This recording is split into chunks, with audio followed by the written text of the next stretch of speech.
Welcome back everyone to the channel. My name is Devin and today we're going to be talking about the movie Missing. Now I just got back from the theater about 5 minutes ago, so I'm going to give a little bit of a review for the movie, then I'm going to explain some of the plot, and then explain the ending, and I freaking love this movie. Keep in mind while watching this video, all my opinions are from only the movie Missing. I have not seen the movie Searching, and I know a lot of people have talked good about that, but I'm definitely going to have to check it out after watching this film. Now I gave this movie 5 out of 5 stars on Letterboxd, and I do not give out 5s a lot. If you want to follow me on Letterboxd, I review all the latest movies. Click in the description below and follow me on there. But this movie was very different to me. I went in not expecting anything, to be honest. First off, I only watched about a minute of the trailer because I didn't want to see any spoilers, but there weren't really many spoilers in the trailer. I'll talk a little bit more about what I liked about this movie when I'm talking about the summary, so let's get into it right now.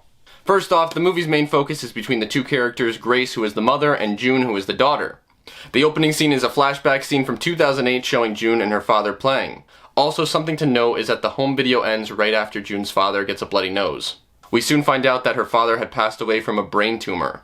The unique thing about this movie is that it is only filmed through cameras, laptop cameras, security cameras, and phone screens. I won't be covering every single detail in this summary, but I will be covering all the key details, such as June's mother is going away on Father's Day, leaving June all alone. June's mother also has a boyfriend who is named Kevin. June's mother and her do not have a great relationship in the beginning of the movie. When her mother even texts her goodbye and that she loves her, June just thumbs it up. While on vacation, Kevin is sending tons of updates to June and June could care less. Something to remember is when June's mother goes away, June is very sad, it's Father's Day and she misses her father who had died. She goes to Instagram posting a photo of her and her father when she was younger. It isn't until June goes to the airport to pick up her mother and Kevin that she realizes that they're not there. She waits for a few hours there before going back home and calls the hotel. While on the phone with the hotel, she translates on Google Translate and learns that they had left everything in the hotel room and none of the suitcases or clothes were gone. When she contacts one of the US representatives at the embassy, he seems to not be much help at first. Also, when she was on the phone with the hotel, she asked if she could see the security cams. The hotel said that the footage overwrites every 48 hours. June's friend Vina, who loves true crime show and documentaries, asked her to check the live cams as well at popular tourist destinations, but she doesn't see anything. June, who doesn't have much money and can't get to Colombia, needs to ask someone to help her. And she finds a website and there is a man from Colombia named Javier who only charges $8 an hour. Javi is not able to make it to the hotel in time, but he did talk to a maid who did know his son, and she was able to confirm that they left the hotel and she saw them leave at 1 p.m. on Monday. The maid also said that they were going to a hardware store. While this is all happening, June and her friend Vina are able to get into Kevin's email. They are able to reset his password with a bunch of security questions. And Javi was putting in so much work in this movie. He was going to every single hardware store looking for receipts, trying to find bank codes. He was a real hero in this film. While in Kevin's email though, June finds that there is a mystery woman. This woman he's flirting with and she thinks he may be cheating. After finding out where she works, June calls it in Colombia and finds out that she's missing too. While searching through Kevin's email a little more, June starts looking through a lot of the blocked accounts. After doing a bunch more searching through Kevin's email, she finds out that he was actually an ex-con man and served 3 years in prison. He had gone under a bunch of different names in order to try and con people out of money. It amazed me how much she could find just from one Gmail account. She was tracking his entire locations as well, and one of them, he was there for 5 hours. I believe it was about a week or two before the vacation, he was at a place for about 5 hours, and when June looked up the address, she called the number. When she called the number, I believe a man named Jimmy picked up, and he said that it was Kevin's re-entry program. He had been trying to rehabilitate himself after prison and didn't want to be a con man anymore. June then is able to log into her mother's dating profile and goes through her and Kevin's messages. He finds that her mom knew all along that Kevin had a record and was in prison. At the end of the messages, her mom said that she had a few secrets as well. Javi then finds the receipt at the hardware store and finds out that they bought a lock. June is then able to find that there is a lock on the bridge tourist attraction in Colombia. Javi knew exactly where that was, went there, and found the lock. Using the live tourist cams in Colombia that her friend Vina had showed her earlier, she's able to find the past live streams and find where Kevin and her mother were. While they were on the bridge, Kevin actually proposed to her mother. But while she's watching the proposal video, she gets a call from the agent from the embassy. The video followed Kevin and her mother walking on the street when a white van came behind them and kidnapped them. But what happened next really surprised me. June, who was trying to track down her mother, realized that she was not in any of the photos that Kevin had sent. There was one live photo that Kevin accidentally sent.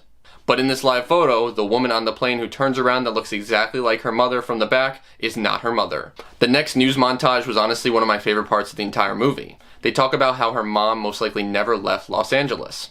Although Kevin was in Colombia, it was supposedly an actress who thought it was a reality show. An aspiring actress named Rachel Page was the woman that Kevin was messaging on email.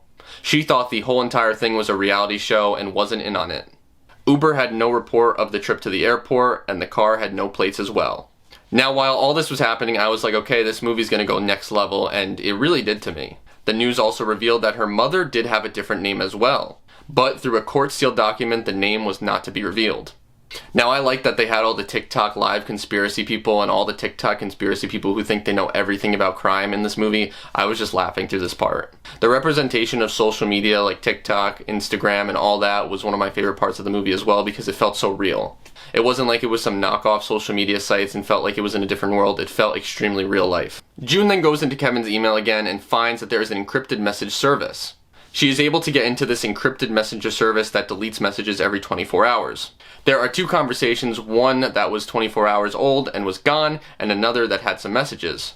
June, who is acting like Kevin, asked the person what their number is. She said that he had to get a new phone, and when the number is given, it is actually the lawyer who is her mom's friend. Her mom had a friend named Heather who was a lawyer. Heather was checking in on June for a while, but once her mom went missing, she kind of got distant. Now, June is wondering exactly what the hell is going on. She now thinks it's Kevin and Heather behind it all and wants to go confront Heather. Earlier on in the movie, June had a party while her mother was away. One of her friends left his smartwatch, so June put on the watch and went to confront Heather. She wanted to try and record her without her knowing. But when June got to the office, Heather was not there and the local disk was getting completely deleted from her computer. She found pictures on Heather's desk and they were of June. And there was a message on them and said, "If you talk, she dies." June then went into the room next to her office and found Heather dead. We then see a conversation on the screen from the encrypted message site. It is between Kevin and someone else, and Kevin is talking about how he wants to come home from Colombia. He said that he did this all so that people wouldn't suspect that it was him. After this, Kevin is found in Colombia and he is killed. After Kevin dies, June really doesn't know what to do. She had tried early in the movie to get into her mom's Gmail but couldn't guess the password. When listening to her mom's voicemail and her continuously calling her Junebug, she decided to try the password again and it worked. She finds that on her mom's Gmail there is one account that is blocked.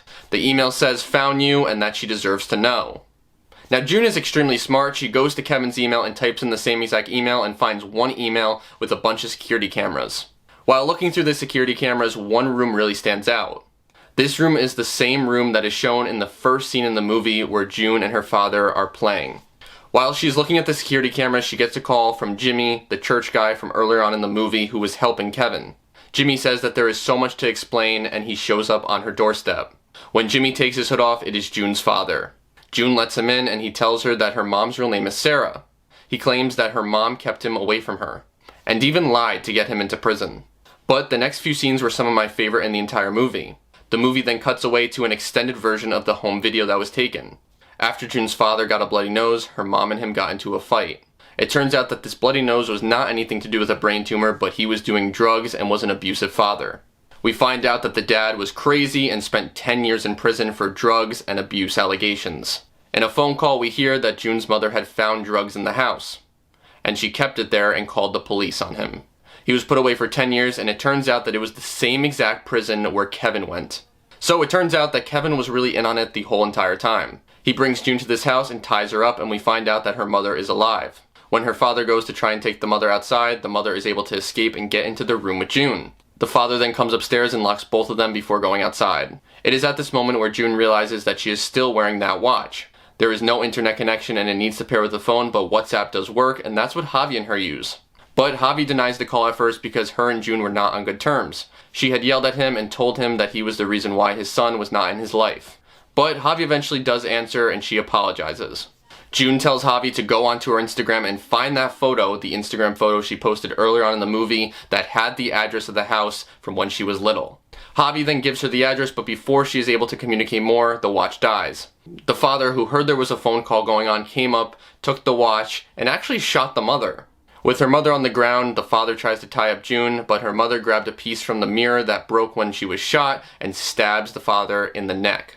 James, who is the father, then leaves the room and goes downstairs trying to look up where the nearest hospital is, but dies from his wound in the chair.